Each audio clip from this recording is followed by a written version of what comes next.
Commitment গুলো আপনাদের কাছে যে কমিটমেন্ট দিয়েছি, প্রতিটি কমিটমেন্ট দিয়েছি আমরা আখিরাতকে বিশ্বাস করি, আল্লাহর কাছে জবাবদিহি করতে হবে এই বিশ্বাস নিয়ে। আপনি আমাকে কত মিনিট আপনার জবাবদিহি নেবেন, আপনার কাছে জবাবদিহি হচ্ছে আমার সেকেন্ডারি, প্রথম হচ্ছে আল্লাহর কাছে। কথা বুঝতে পারছি? এই অনুভূতি যারা লালন করে তাদের কাছে অন্তত আস্থা রাখতে পারেন, ঠিক আছে কিনা? আমি চেষ্টা করছি আপনাদের খেলার মাঠ, লাইব্রেরি, স্বাস্থ্য, শিক্ষা, সামাজিক সংগঠন, নৈতিক অবক্ষয়, দল মত নির্বিশেষে, মাদক, সন্ত্রাস, চাঁদাবাজি, জ্যাম, গত 1 তারিখ থেকে ফুটপাত যারা অবৈধ দখল রাখছেন, কেউ যুক্তি দেন আপনাদের মতো। আমি যখন সামাজিক যোগাযোগ মাধ্যমে ফেসবুকে একটা বিষয় নিয়ে আসি, তখন অনেক 2-1 জন এটা ধর্তব্য না, এটা কাউন্টেবল না, 1-2 জন বলেন ওনাদের কর্মসংস্থান, ওনারা কি করবে। আমি ওইটা একজনও যদি মতামত দেন সেটাও আমি ব্রেনে নিচ্ছি। কিভাবে? আমরা চিন্তা করছি যারা ফুটপাতে আছেন আপনাদের মাধ্যমে, আমি একটা অ্যাওয়ারনেস ডেভেলপমেন্টের জন্য প্রথম একটা চিঠি দিয়েছি সকল স্কুলের যুবকদের টাচ করার জন্য, স্কুলে হেডমাস্টারদের উদ্দেশ্যে, কলেজ স্কুল হেডমাস্টার, আর সামাজিক সকল মানুষকে টাচ করার জন্য মসজিদের ইমাম সাহেবদেরকে দিয়েছে, খতিবদেরকে দিয়েছে। এই চিঠি কি আপনারা শুনেছেন? এই শব্দটা ভালোভাবে আসে নাই। মসজিদে একটা চিঠি দিয়েছি গত রমজানের ভিতরে, আপনারা পেয়েছেন কিনা? এর মাধ্যমে, পুলিশের মাধ্যমে, বিভিন্ন সামাজিক সংগঠনের মাধ্যমে আমরা একটা বার্তা দিচ্ছি। আমরা জাস্ট একটা বার্তা দিচ্ছি, action plan, action evaluation, any project যখন আপনি নেবেন আপনাকে প্ল্যান করতে হবে, তারপর রোডম্যাপ করতে হবে, কাজের ফর্মুলা আবিষ্কার করতে হবে, লাস্ট ইমপ্লিমেন্টেশন করলে সমাজ থেকে, কাজের ক্ষেত্র থেকে একটা রিফ্লেকশন আসবে, একটা ফিডব্যাক আসবে, তখন আপনি ইভ্যালুয়েশন করতে পারবেন, মূল্যায়ন করতে পারবেন। আমরা জাস্ট প্ল্যানিং এ আছি। বলবেন কামাল ভাই অ্যাকশন কখন? অ্যাকশনের জন্য প্রসিডিউর আছে। এই প্রসিডিউর এই আপনাদের নিয়ে এই যে বসতেছি, মাঠে নামার জন্য সমাজের, রাষ্ট্রের সকলে যে কথাগুলো বলে আসছি, কোন প্রক্রিয়া গেলে এগুলো বাস্তবায়ন করা যাবে, সেই প্রক্রিয়ার মধ্যে বাস্তবায়ন হবে, ইনশাআল্লাহ বাস্তবায়ন হবে। আমরা পুলিশকে বলছি, আমরা যারা অবৈধ ফুটপাতে আছেন, ফুটপাত দখল মুক্ত করতে হবে। 1 তারিখে যাত্রাবাড়ি থেকে অভিযান শুরু হয়েছে। একজন বলতেছেন আমরা কি করব? আমরা চিন্তা করছি বিকল্প। ফুটপাতে কেউ ব্যবসা করতে পারবে না, মানুষের জায়গা, মানুষের অধিকার ক্ষুণ্ণ করে আপনি 10,000 10 লাখ মানুষের অধিকার ক্ষুণ্ণ করবেন একটা পরিবারকে রক্ষা করার জন্য।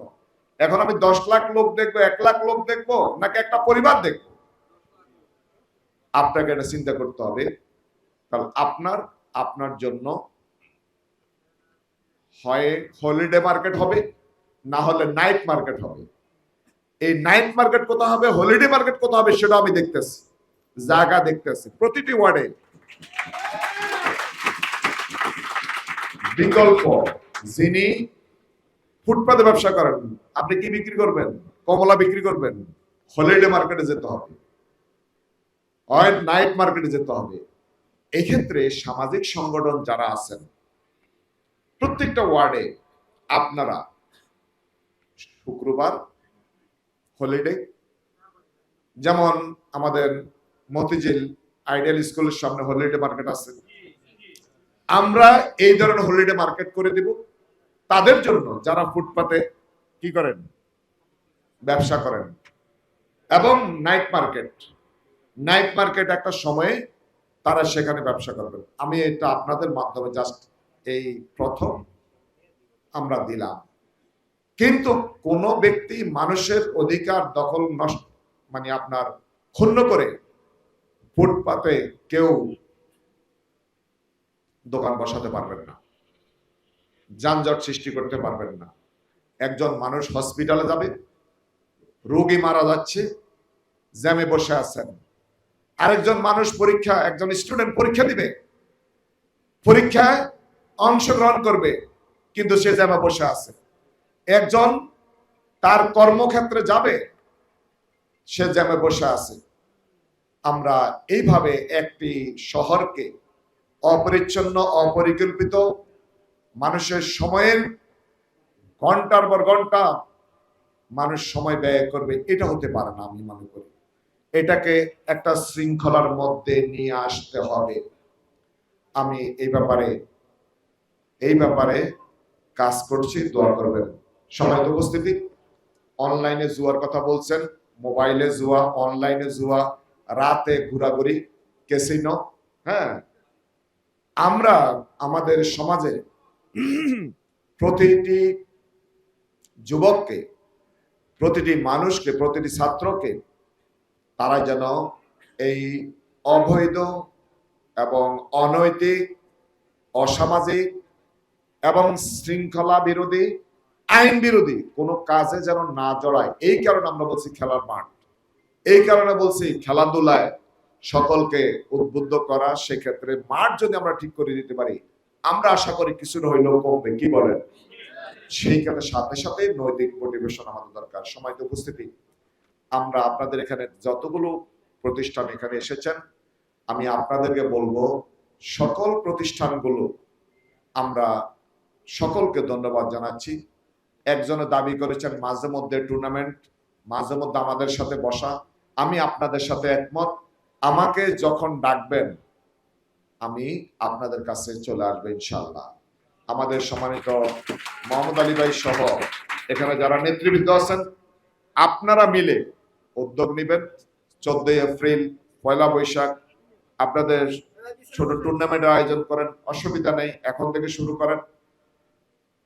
আমার বক্তব্য হচ্ছে সকলকে প্রাণবদ্ধ থাকতে হবে, উজ্জীবিত থাকতে হবে, এবং সমাজের সকল ময়লা আবর্জনা পরিষ্কার করতে হলে আপনাকে আমাকে উদ্যোগ গ্রহণ করতে হবে। সামাজিক অবক্ষয় রোধে আপনাকে আমাকে এই সমাজের দিকে আমাদের ফিরে আসতে হবে, মৌলিক কাঠামোর মধ্যে নিয়ে আসতে হবে। আমি নিজে আপনাদের মতোই একজন, আমি এই সমাজকে ধারণ করি। সমস্যাগুলো চিহ্নিত করে আমরা সকলের উদ্যোগে যদি আমরা এগুলো সংশোধন করতে চাই, সর্বপ্রথম if you change the world, first change yourself. আমাকে রাষ্ট্র, সমাজ, এই ঢাকা 5কে যদি পরিবর্তন করতে হয়, আমাকে প্রথম পরিবর্তন হওয়া দরকার। এই ক্ষেত্রে মানসিকতা, চিন্তা, আমাদের নৈতিকতা এবং সুশাসন, এই জায়গাগুলো একেবারে ট্রান্সপারেন্সি 100% হওয়া দরকার। আমরা সকল দল আগে বলছি, নির্বাচন আগে সবাই বলছি কোনো চাঁদাবাজি হবে না। এখন আমরা চাঁদাবাজির বিরুদ্ধে কথা বললে আরেক গ্রুপে মাথা নষ্ট হয়ে যায়। তাহলে আপনি তো চাঁদাবাজি বন্ধ করার জন্য বলছেন না? সবাই বলেছি। এই চাঁদাবাজির উৎস আগে খুঁজে বের করতে হবে। আমরা মনে করি এই সকল বিষয়গুলো নিয়ে আমরা কাজ করছি, দোয়া করবেন। এলাকায় সামাজিক কমিটি গঠন করতে হবে। প্রত্যেকটি এলাকায় আমরা মনে করি 68 নম্বর ওয়ার্ডে আপনারা মহল্লা ভিত্তিক যে সামাজিক সংগঠন আছেন, আমি আপনাদেরকে অ্যাপ্রিসিয়েট করি। কেউ মাদক নিয়ে কাজ করছেন, কেউ ক্রীড়া অঙ্গনে কাজ করছেন, কিন্তু সকল প্রতিষ্ঠানকে আজকে মোহাম্মদ আলী ভাইকে ধন্যবাদ দিতেই হবে। এই এতগুলো সংগঠনকে উনি একত্রিত করেছেন, নিয়ে আসছেন। এই কারণে ওনাকে আলাদাভাবে ধন্যবাদ দেই। এখন আপনাদের দায়িত্ব, আপনাদের সমাজকে যদি সুন্দর রাখতে হয়, আমি আপনাদের সহজ বিষয়, যেখানে যেটা দরকার আমার পক্ষ থেকে, যেখানে সুযোগ আছে সেটা আমি করব ইনশাআল্লাহ। আপনারা আপনাদের সামাজিক সংগঠন যেগুলো রেজিস্ট্রেশন আছে এগুলো তালিকাভুক্ত, আমরা আমাদের জায়গা থেকে, আমি কোনো দল বুঝবো না, আমি কোনো মত বুঝবো না, সমাজকে নিজেই কাজ করে, এই সমাজ সচেতন যুবকদের নিয়ে কাজ করে, সমাজে পরিবর্তন নিয়ে যা কাজ করে, নীতি নৈতিকতার পক্ষে যারা আছে তারা আমার পাশে থাকবে। অন্য কোন কাজে তান ওয়াল বিররি ওয়াত তাকওয়া ওয়ালা তান ওয়াল ইসমি ওয়াল উদওয়ান, এই আয়াতের উপরে ভালো কাজে সমর্থন পাবেন, অন্যায় কাজে আমাকে পাবেন না। আমি আপনাদের আর বেশি সময় নষ্ট করব না, আপনাদেরকে ধন্যবাদ জানাচ্ছি। আমার মাঝে মধ্যে আপনাদের নিয়ে বসা হবে, সামনে যখনই আপনাদেরকে ডাকা হবে আমাদের ডাকে সাড়া দিবেন। এবং আমি সর্বশেষ আপনাদের এতটুকু বলবো, প্রিয় ভাইরা, প্রিয় উপস্থিতি, আমরা যে পরিবর্তনের অঙ্গীকার নিয়ে আপনাদের কথা দিয়েছিলাম, আমরা যে পরিবর্তনের অঙ্গীকার নিয়ে আপনাদের কাছে এসেছিলাম, আমি 1 ইঞ্চি 1 সেকেন্ডের জন্য আমার অঙ্গীকার থেকে আমি দূরে সরে যাব না। আমার মূল লক্ষ্য ন্যায় এবং ইনসাফ ভিত্তিক একটা সমাজ প্রতিষ্ঠা। আমার মূল লক্ষ্য এই অঞ্চলের মানুষের অধিকার নিশ্চিত করা।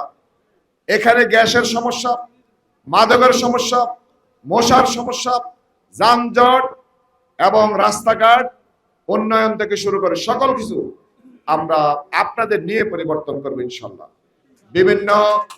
বিভিন্ন স্কুল, শিক্ষা প্রতিষ্ঠান আমরা কমিটি হওয়ার পরে শিক্ষা প্রতিষ্ঠানে আমি সফর করব। শিক্ষা প্রতিষ্ঠানে শিক্ষার মান উন্নয়নের জন্য শিক্ষকরা কখন স্কুলে আসছেন সেটাও দেখবো ইনশাআল্লাহ।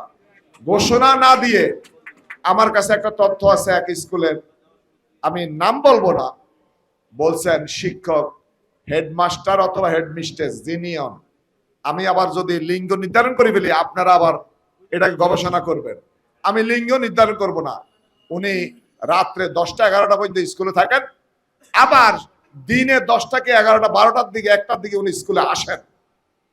এটা কোন শিক্ষা প্রতিষ্ঠান? এটা কোন শিক্ষা প্রতিষ্ঠান? রাতে সন্ধ্যার পরে স্কুলে হেডমাস্টার ওখানে কি করেন? গল্পের আসর বসান। আপনি পরবর্তী দিন আপনার শিক্ষকরা কি পড়ালেখা করাবে, আপনার শিক্ষার মান উন্নয়নে চিন্তা করা দরকার। আপনি সেখানে গল্পর এলাকার নেতাদেরকে নিয়ে, রাজনৈতিক নেতাদেরকে নিয়ে আপনার স্কুলে 8টা 10টা পর্যন্ত গল্প করবেন, আসর বসাবেন, আবার দিনে সকালে স্কুলে আসার পরিবর্তে আসবেন 1টা 2টাতে। এটা হতে পারে না।